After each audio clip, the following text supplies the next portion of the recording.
जंग जारी है और भयावह तस्वीरों का आना खत्म नहीं हो रहा है। कहीं ईरान के मिसाइल ताकतों के सामने इजराइल सहमा नजर आता है, तो कभी अमेरिका की सैन्य रणनीति के सामने ईरान बेबस दिखाई देता है। मिसाइलों, ड्रोन और बमबारी से पश्चिम एशिया का आसमान दहक रहा है। दिल को दहला देने वाली इन तस्वीरों पर आपको एक रिपोर्ट दिखाते हैं कि कैसे हालात मिडिल ईस्ट में खराब होते जा रहे हैं और ये कहा जा रहा अभी ये शुरुआत है, हमले और होंगे।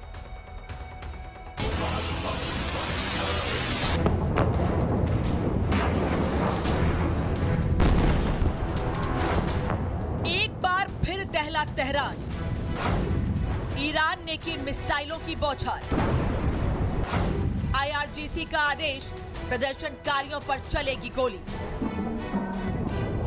सबसे पहले आप इस तस्वीर को देखिए।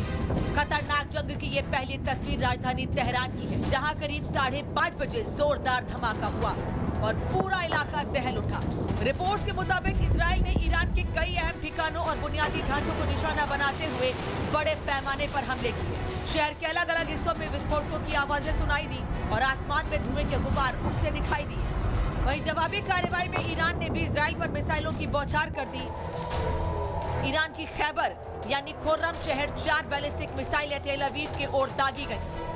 फुटेज में इजराइल के आसमान में ईरानी मिसाइलों को उड़ते हुए और शहर के बीचों बीच गिरते हुए देखा जा सकता है। जंग की आग अब कई देशों तक फैल चुकी है। बेरूत और दक्षिणी लेबनान में भी रात भर इजरायली एयर स्ट्राइक जारी रही। धमाकों से पूरा स्काईलाइन जगमगा उठा। लोगों को पहले ही घर खाली करने की चेतावनी दी गई थी, जिसके बाद सड़कों पर अफरा तफरी मच गई और कई लोग खुले आसमान के नीचे रात बिताने को मजबूर हुए।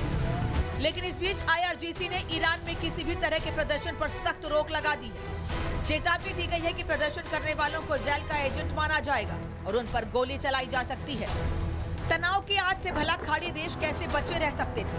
बहरीन की राजधानी मनामा में ईरानी ड्रोन हमले की खबर सामने आई, जबकि जॉर्डन में भी अमेरिकी ठिकानों को निशाना बनाते ड्रोन का फुटेज सामने आया है। वहीं ईरान का दावा है कि कतर के आसमान में अमेरिकी एयर डिफेंस सिस्टम ईरानी मिसाइल को रोकने में नाकाम रहा। यानी मिसाइल, ड्रोन और एयर स्ट्राइक के बीच पश्चिम एशिया में जंग का दायरा लगातार बढ़ता जा रहा है और हर गुजरते घंटे के साथ हालात और भी खतरनाक होते जा रहे हैं। Bureau report, Republic Bharat. और युद्ध के बीच लगातार ट्रंप के अलग अलग दावे सामने आ रहे हैं। यह भी कहा जा रहा है कि शक्ति साधना करके ट्रंप ने ईरान के बीच चल रहे युद्ध में जीत की कामना की है।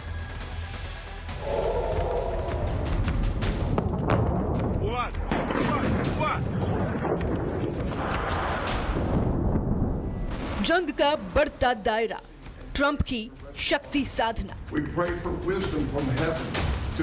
एक तरफ प्रार्थना, दूसरी तरफ तबाही का कारनामा। मिडिल ईस्ट में जंग की आग धधक रही है। मिसाइलें बरस रही हैं। ड्रोन और फाइटर जेट आसमान में उड़ रहे हैं। लेकिन इसी बीच व्हाइट हाउस से एक ऐसी तस्वीर सामने आई है जिसने पूरी दुनिया का ध्यान खींच लिया है। अमेरिकी राष्ट्रपति डोनाल्ड ट्रंप अपने ओवल ऑफिस में पादरियों के साथ प्रार्थना करते नजर आए। शुक्रवार को ट्रंप ने अमेरिका के कई बड़े चर्च के पादरियों को बुलाया और भगवान से अपने लिए शक्ति मांगी। ये पहली बार है जब ट्रंप को सार्वजनिक तौर पर ओवल ऑफिस में इस तरह पूजा करते देखा गया। लेकिन सवाल है कि क्या ये वही ट्रंप नहीं है जिनके फैसलों ने पूरे मिडिल ईस्ट को युद्ध में झोंक दिया है। पहले वेनेजुएला में टकराव और अब ईरान के साथ खुली जंग। युद्ध के हर बढ़ते दिन के साथ नुकसान का आंकड़ा भी लगातार बढ़ता जा रहा है। अब तक अमेरिका के 6 सैनिकों की मौत हो चुकी है। वहीं युद्ध पर खर्च भी आसमान छू रहा है। रिपोर्ट्स के मुताबिक इस जंग में अमेरिका करीब $2 बिलियन, जबकि इजराइल करीब $3 बिलियन खर्च कर चुका है। इसी बीच ट्रंप का एक और बयान भी सामने आया है, जिसमें वो ईरान की सेना से हथियार डालने की अपील कर रहे हैं। मैं एक बार फिर ईरानी रिवॉल्यूशनरी गार्ड सेना और पुलिस के सभी सदस्यों से हथियार डालने की अपील कर रहा हूं। अब ईरान के लोगों के साथ खड़े होने का वक्त आ गया है। आपके पास अपने देश को वापस लेने का मौका है। यानी एक तरफ शक्ति साधना और दूसरी तरफ शांति की अपील भी। अब बड़ा सवाल है कि क्या ट्रंप के इस शक्ति साधना के बाद युद्ध और भड़केगा या फिर खत्म होगा।